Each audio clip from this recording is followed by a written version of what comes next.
ازواج مطہرات سے پردہ کروایا، حالانکہ ازواج مطہرات امت کی مائیں ہیں. وَأَزْوَاجُهُ أُمَّهَاتُهُمْ قرآن کہہ رہا ہے کہ ان کی بیویاں یعنی حضور صلی اللہ علیہ وسلم کی بیویاں امت کی مائیں ہیں، اور ان ماؤں کا درجہ ایسا تھا جیسے سگی ماں کے ساتھ نکاح کرنا جائز نہیں ہے، ایسے ازواج مطہرات کے ساتھ نکاح کرنا جائز نہیں ہے. حضور کے بعد ان میں سے کسی کا نکاح نہیں ہوا، حالانکہ حضرت عائشہ کی عمر صرف 18 سال کی تھی، کیونکہ ان کا درجہ ماں کی طرح ہے. ان ماؤں سے پردہ کروایا اللہ نے، اور حضور علیہ السلام نے ان کو حکم دیا کہ وہ پردے میں رہیں. جب پردے کی آیت نازل ہو گئی اس کے بعد ازواج مطہرات نے پورا پردہ کیا. ایک مرتبہ ایسا موقع آیا، امی جان میں سے، مجھے ابھی نام ذہن میں نہیں ہے، کوئی امی جان کے وہاں حضور علیہ السلام کے گھر پر وہ تھی، اور ابن ام مکتوم تشریف لائے، عبداللہ ابن ام مکتوم جو نابینا صحابی تھے. تو حضور علیہ السلام نے امی جان رضی اللہ عنہ سے کہا کہ آپ اندر چلی جائیے، ابن ام مکتوم آ رہے ہیں. تو انہوں نے کہا کہ یا رسول اللہ، ابن ام مکتوم تو نابینا ہے، وہ کہاں مجھے دیکھیں گے؟ تو حضور صلی اللہ علیہ وسلم نے فرمایا کیا تو بھی نابینا ہے؟ وہ تو آپ کو نہیں دیکھیں گے لیکن آپ تو دیکھو گے ان کو. تو جیسے مرد کا کسی اجنبی عورت کو دیکھنا جائز نہیں ہے، ایسے ایک عورت کا کسی اجنبی مرد کو دیکھنا جائز نہیں ہے. اب ہم تصور کریں کہ ہم کہاں ہیں، ہم کہاں پر ہیں، کون سی دنیا میں جی رہے ہیں کہ اللہ کا اتنا بڑا حکم جو نماز کی طرف فرض ہے عورتوں پر، نماز کی طرف فرض ہے، روزے کی طرف فرض ہے کہ پردے کے ساتھ رہیں، اپنے گھر میں رہیں، اپنے گھر میں انتظام کریں. ہماری ماں بہنیں پرانے زمانے کی عادت ہے باہر بیٹھنے کی.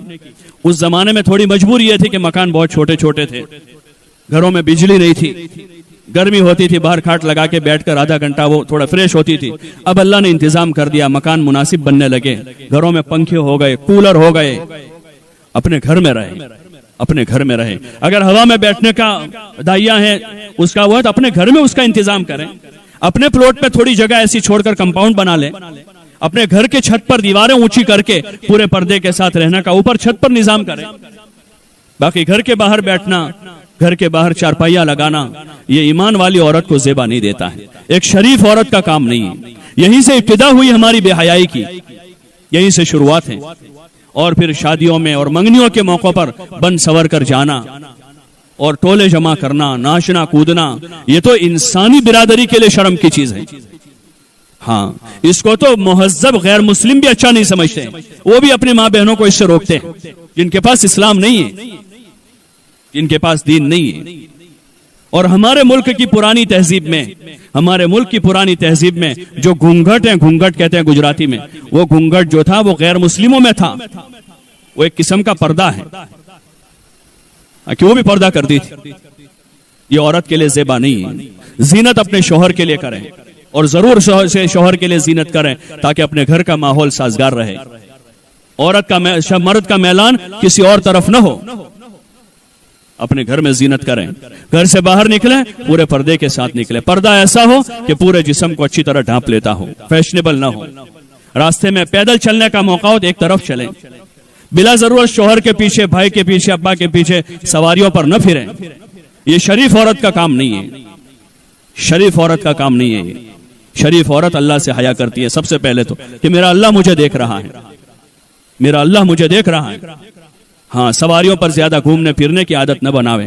اور خود سواری چلانا یہ اور زیادہ بے شرمی ہے، اور زیادہ بے حیائی ہے. اپنی بچیوں کو اس سے روکیں، یہ کوئی فخر کی چیز نہیں ہے. ہمارا شہر اتنا بڑا نہیں ہے کوئی 100-200 کلومیٹر کا کہ جہاں لوگوں کو ضرورت رہتی ہے. کوئی ضرورت نہیں اس کی کہ بچی کو سواری دلائی جاوے. ہاں، اپنی بچیوں کو نہ دلاویں، ان کو اس کا عادی نہ بناویں. آج یہ سواری لے کر گھر سے باہر نکلی ہے، کل کو یہ سواری لے کر شہر سے باہر جائے گی. ہاں، اور پھر خون کے آنسو رونا پڑے گا.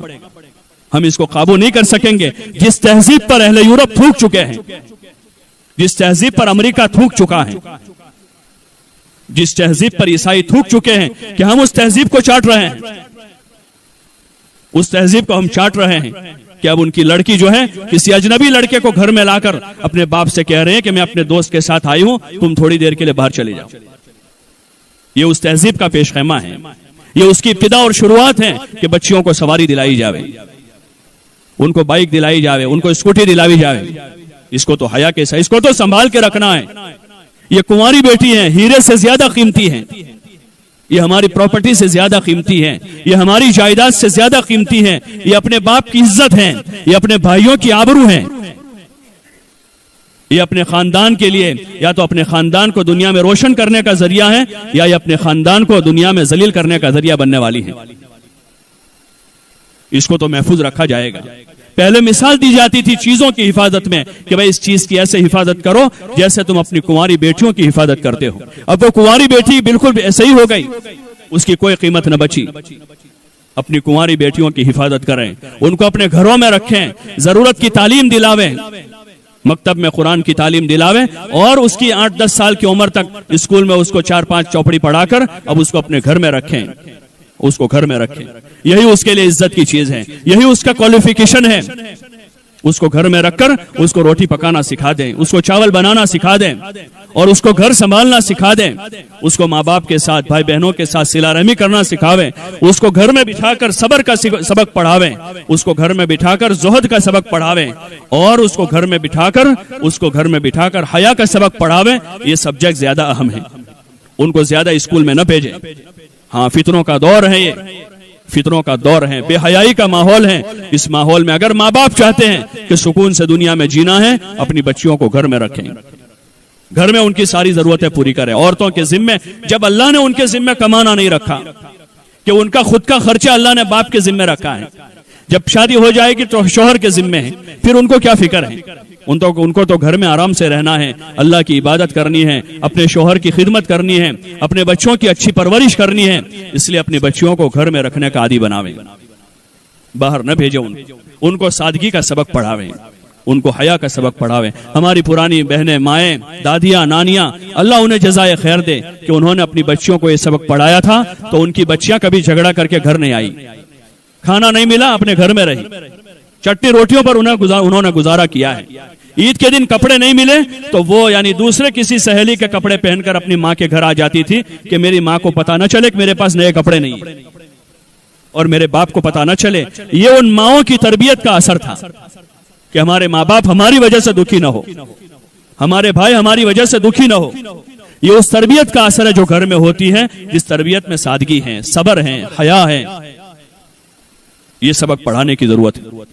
ہاں، ورنہ خواہشات کا کوئی اینڈ نہیں ہوتا، خواہشات کی کوئی انتہا نہیں ہے، وہ بڑھتی جائے گی اور ہمیں ہلاکت تک پہنچے گی، دنیا میں ذلیل کروا دے گی وہ چاہتے ہیں، اور ہمیشہ کی آخرت ہماری برباد ہو جائے گی۔ اس لیے کوشش کریں سادگی کا سبق پڑھاویں، گھر کے ماحول میں ان قصوں کو پڑھیں، سنیں، فضائل کی تعلیم گھروں میں کریں، نماز کے فضائل، روزوں کے فضائل، ذکر و تلاوت کے فضائل، صدقہ اور خیرات کے فضائل، اور فضائل صدقات کے وہ باب جس میں ماں باپ کے حقوق ہیں، پڑوسیوں کے حقوق ہیں، اس کی تعلیم کر کے اپنے بچیوں کا ذہن بناویں۔ گھر کے ماحول میں اس کے چرچے کریں کہ کون قرآن زیادہ پڑھ رہا ہے، کون نماز زیادہ پڑھ رہا ہے، کون تہجد پڑھ رہا ہے، کون ذکر کر رہا ہے، کون مہمانوں کی خدمت زیادہ کر رہا ہے، کون صلہ رحمی کر رہا ہے، کون خالہ اور پھوپھیوں کے ساتھ اچھا سلوک کر رہا ہے، کون دادا دادی کی خدمت کر رہا ہے۔ ان کو اجاگر کریں تاکہ ایک اچھا پاکیزہ ماحول اور معاشرہ تیار ہو۔